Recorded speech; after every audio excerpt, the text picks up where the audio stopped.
Bhagavad-gītā As It Is, by His Divine Grace, A.C. Bhaktivedanta Swami Prabhupāda. Chapter 6, Sānkhya-yoga.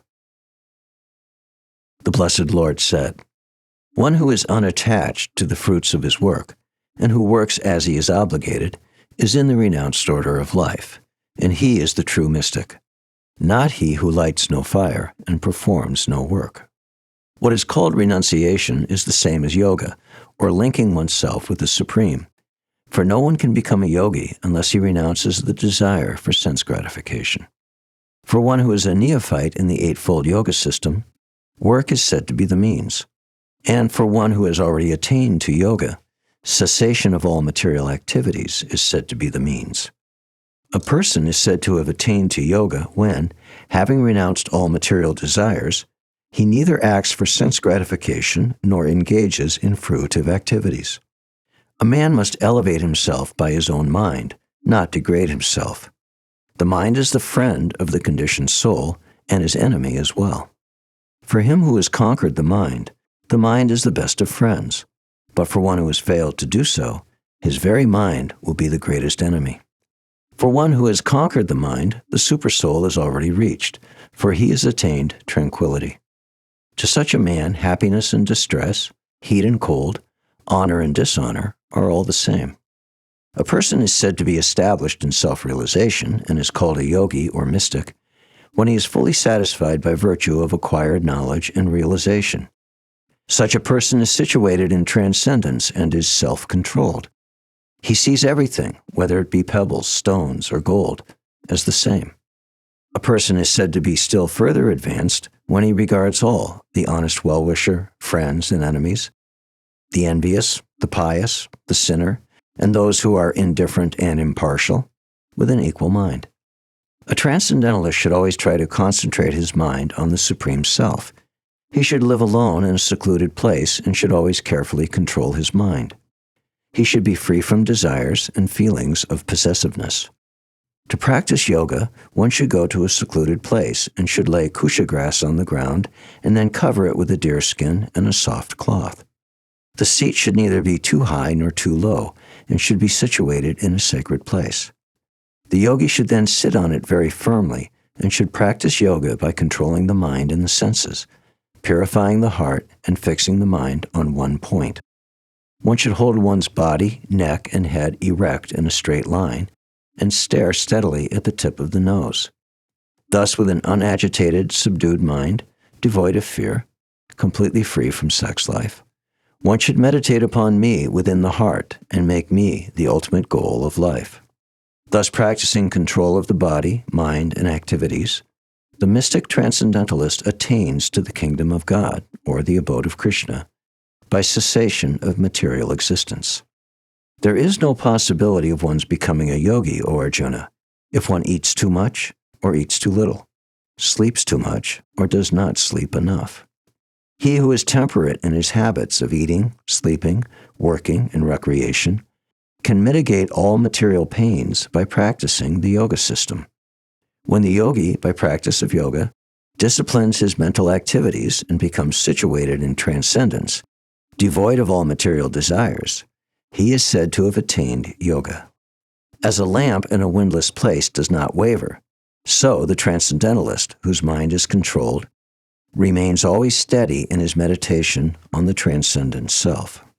The stage of perfection is called trance or samadhi, when one's mind is completely restrained from material mental activities by practice of yoga.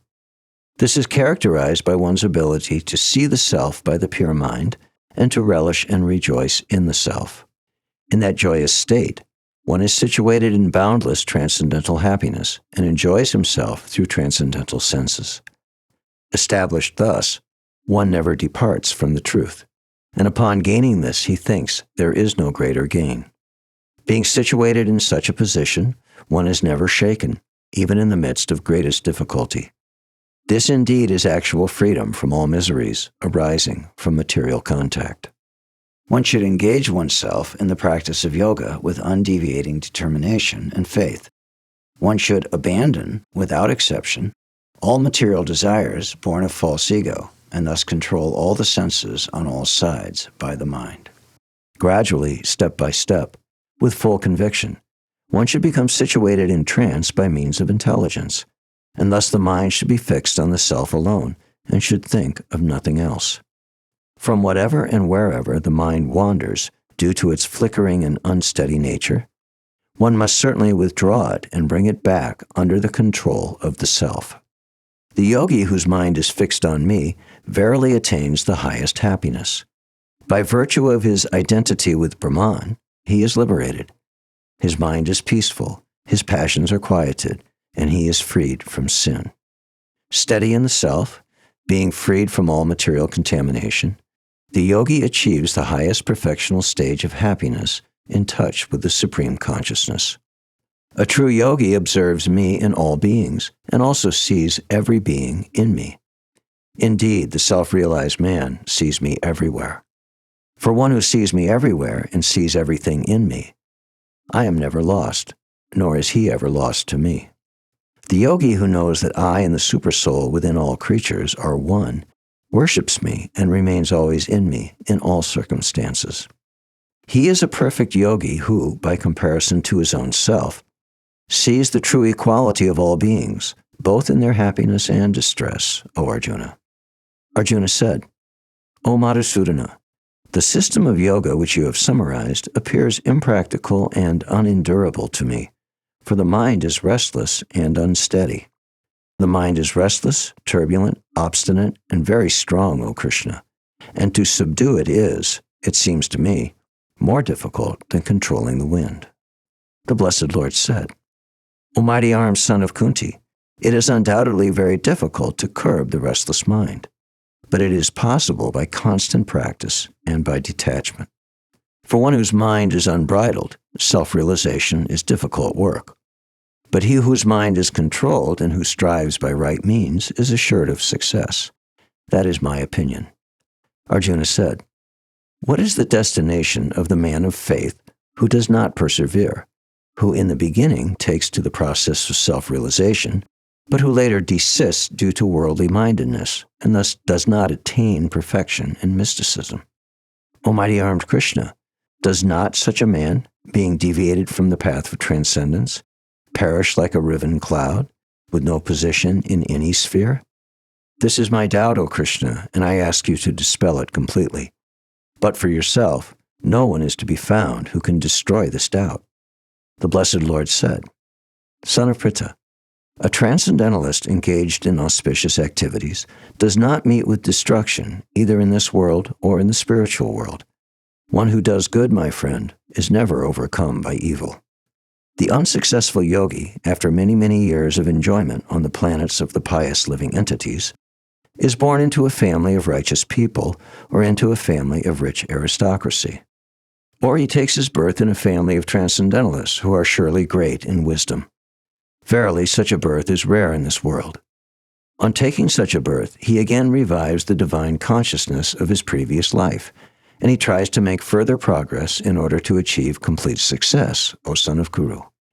By virtue of the divine consciousness of his previous life, he automatically becomes attracted to the yogic principles, even without seeking them.